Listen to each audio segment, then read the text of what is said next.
एक मनोवैज्ञानिक ने एक प्रयोग किया। एक कक्षा को दो हिस्सों में बांट दिया। आधे लड़के एक तरफ, आधे लड़के दूसरी तरफ, अलग अलग कमरों में।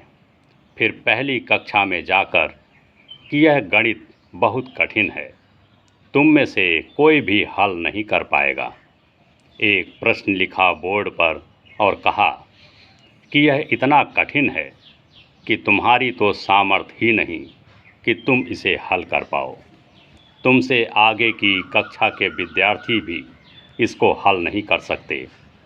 लेकिन हम एक प्रयोग कर रहे हैं। हम जानना चाहते हैं कि क्या तुम में से कोई भी इसको हल करने के थोड़ा बहुत भी करीब आ सकता है। थोड़ी बहुत विधि या 2-4 कदम भी ठीक से उठा सकता है। यह असंभव है। उसने यह बार बार दोहराया कि यह असंभव है, यह बहुत कठिन है, यह बहुत मुश्किल है। फिर भी तुम चेष्टा करो, कोशिश करो। फिर वह दूसरे कमरे में गया, उसी प्रश्न को बोर्ड में लिखा और कहा कि यह प्रश्न इतना सरल है कि यह असंभव है कि तुम में से कोई इसे हल ना कर पाए। और आश्चर्य है, तुमसे नीचे की कक्षाओं के छात्रों ने हल कर लिया है। तो इसलिए यह प्रश्न तुमको नहीं दे रहे हैं कि तुम्हारी कोई परीक्षा लेनी है, तुम तो हल कर ही लोगे।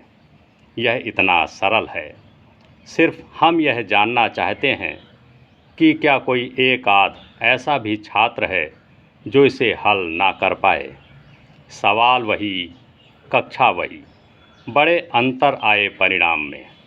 पहले वर्ग में 25 लड़कों में से सिर्फ 3 ही हल कर पाए और दूसरे वर्ग में 25 में से 22 छात्रों ने हल कर दिया। सिर्फ 3 ही हल ना कर सके।